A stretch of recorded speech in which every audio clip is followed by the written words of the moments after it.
Right, we are getting ready for our photo op. As we get ready, others will say Swiak. As we smile, Swiak 2022. Nice, lovely. So just waiting for one more flag. Tomorrow's newspapers and on our social media. All right.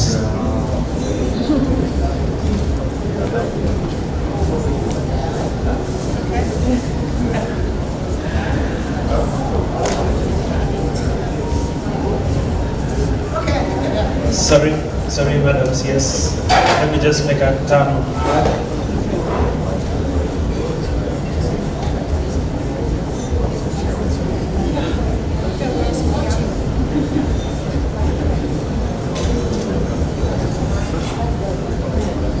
All right.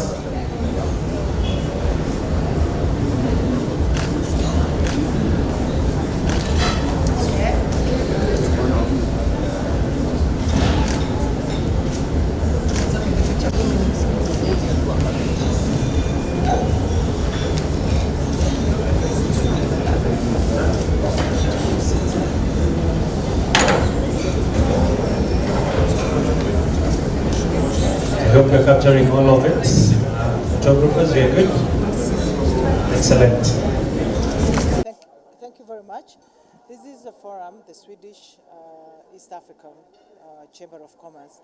It's the 10th forum. It's organized usually by the ambassadors of East Africa in Stockholm, and interchangeably held in Africa and in East Africa and in Sweden. We're happy to host it here in Nairobi. I think it's important, though Sweden is very fine, we don't yet have a lot of trade.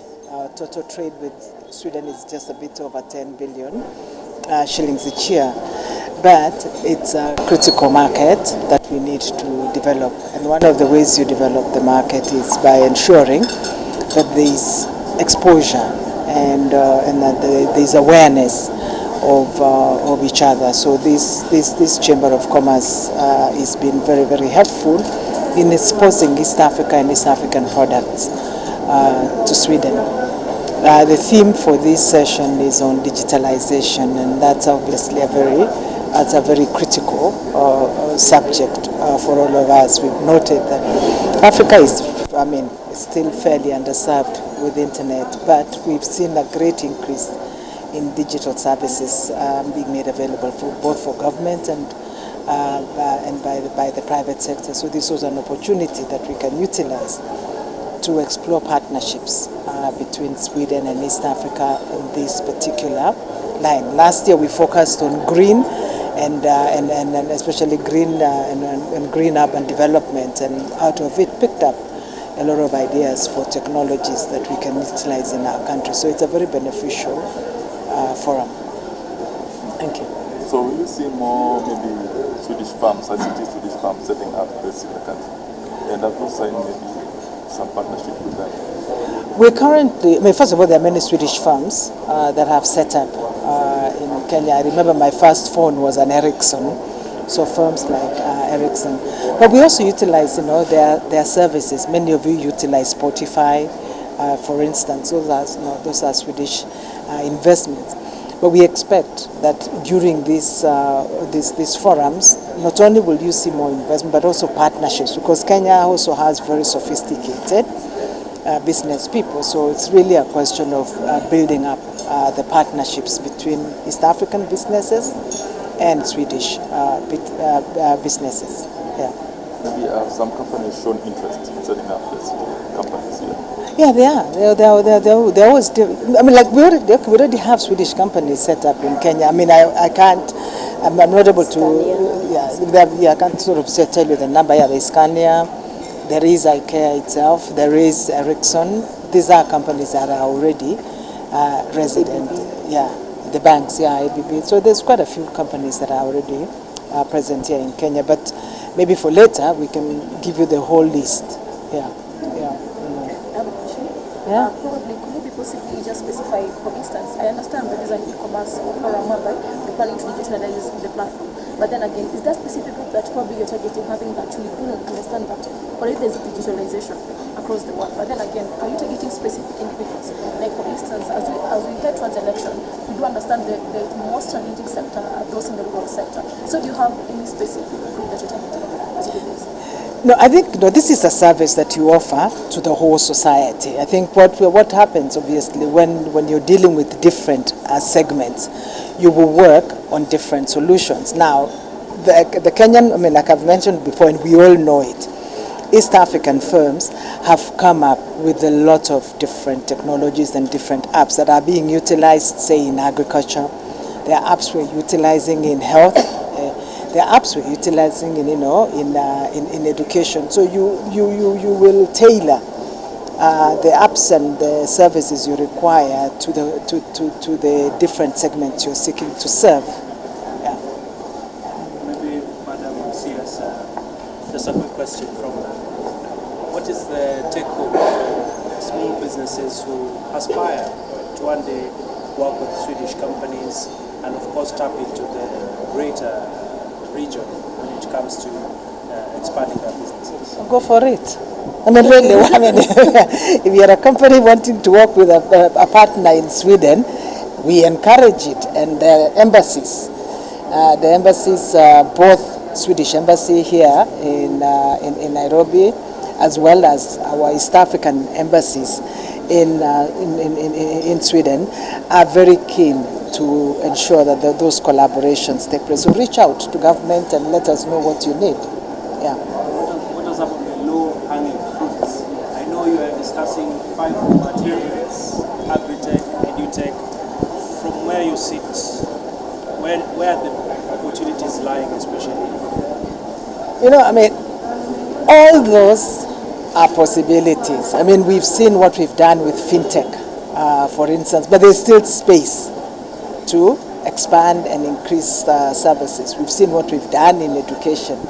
Like I said, we've seen what we've done in agriculture. The fact that farmers can utilize apps to establish markets for products, markets, sources of supplies. These are technologies that you apply according to our needs. So I think for me, the reason, and when we look at the government's digital blueprint that was launched by the Minister for ICT, you will notice that we are utilizing digitalization in every sector. We've digitalized government services, we've digitalized education, we've digitalized agriculture. So it's, I think for us, it is the whole spectrum of what we can do with these technologies. Yeah. Thank you. I need to. We've had the exports from Kenya to Sweden increased by 50% in 2021. Would you have a prognosis for how 2022 would be, perhaps? Sorry? Exports to Sweden last year increased by 15% from Ambassador Lipa's speech. Would you have a number, or perhaps explain to us which areas these were in? Well, what Kenya exports is just flowers and tea and coffee. So if there is any increase, it's in those areas. But we need to do more. There's a lot of potential. There's a lot of work that we need to do. And this is one of the ways that we are trying to expose what we have, create networks and contacts so that we can follow up, even outside of SWEAC, as a country, bilaterally with Sweden. Yes. Thank you. All right, as private sector, we are here and we are going to sign an MOU with the Swedish Chamber of Commerce as well, so that we can actually look particularly at all the lines and actually look at the issues and the challenges that we are facing and would be able to deal with them. So you're going to see a lot of that. And to the question that you asked, what are the low-hanging fruits and what could the East African community do? I think it's important in digitization for us to realize that it is a way for us to solve our own African problems. Not to just, we see a lot of people just developing apps and apps, but what are we solving? So we need to look at the challenges we have. For example, agribusiness, how can we use technology to help us bridge that divide? And we would actually say technology has come to help, Africa and the community to leapfrog. we don't need to go through the whole revolution like others. This is the fourth industrial revolution, and we can use technology to actually solve our own challenges, move up the value chain. What can we borrow from Sweden? What can we learn from them that would help us, whether it is deal with our poverty, deal with our greening, deal with all the issues that we have on the African continent. As the private sector, like he asked, what are the low-lying fruits, and how much do you estimate the Swedish market to grow in terms of the private sector? I've just explained what the low-hanging fruits are. It's really what can we learn from them to sort of solve what we have here. What can they give us? It's trading of goods and services, but it's also about solving our own problem. What is the, I have no idea what the size of their market would be, but you've heard the growth has come from flowers, the growth has come from vegetables. So there's a lot we can give. Coffee, tea. There's a lot we can give, and not only just giving in primary form, but let us add the value on the continent and also sell to them.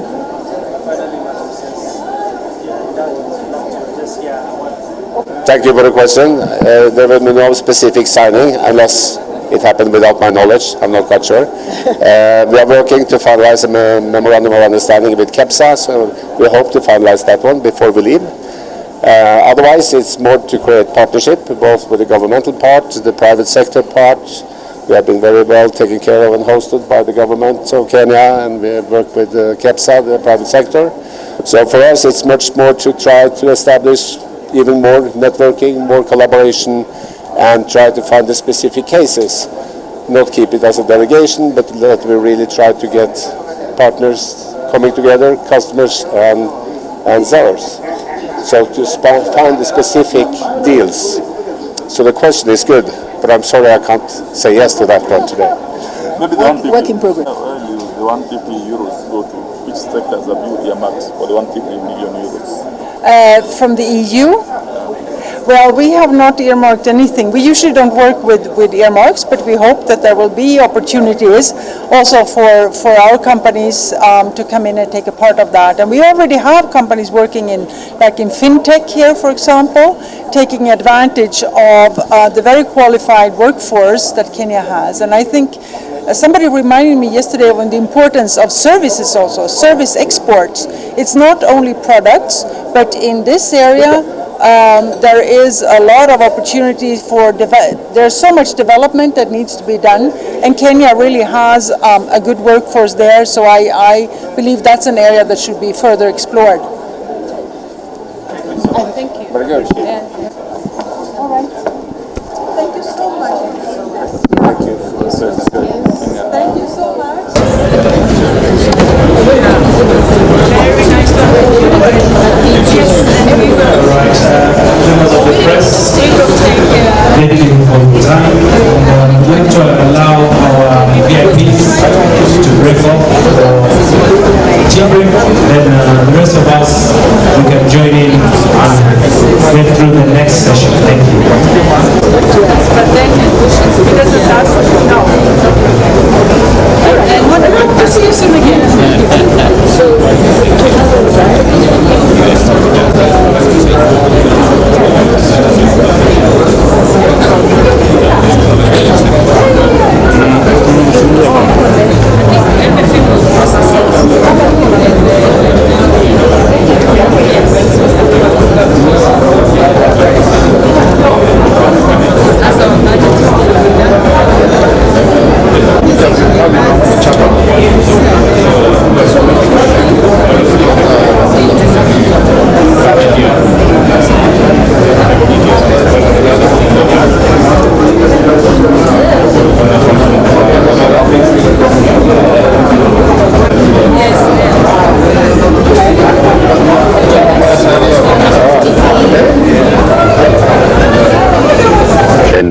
For us as Cornerstone Leadership, we are also finding ways to ensure many people can get homes. Yes, and not just homes, but beautiful homes. That's why we look for beautiful places like this. I mean, look at this scenery. The view, the beautiful view. Look at the view. You can see more hills on that side. Even the Kilimambogo is just next to us here. Bogo on that side. Yani, Look at the valley. you mean valley if here. somebody can invest here, anaweza kuwa neighbor ya Kilimanjaro pale. Ni kweli. Kuna yani breeze iko poa sana hapa hivi. Unaisikia? Na pia hata tukikuja tu along the road tumepata kuna wanyama. Umewaona? So ni kumaanisha mtu akikaa hapa hivi hakuna haja ya kwenda sijui other game parks, reserves na kila kitu. Hebu tuende tu tukiongeanga tu Mr. Maloba. Hebu tuambie hapa hivi tuko hapa leo na mtu anataka kufika hadi hapa. Tumewambia ni 8 kilometers from the road. Yes. Barabara, how is the road? No, the road is very good. Unaona, from Nairobi, you take Mombasa Road. Yeah. And the good thing with Mombasa Road, it's being dual up to Machakos Junction and a bit past. Yeah. So this is part of the place where the road will be dual, meaning traffic will be easier. It will not, we will not have the congestion that we've been having. And then of course from the dual carriageway, you know, when you get just here at Mlolongo, at the river, you already have the new carriageway, the Nairobi Express. So, that makes it very easy for you.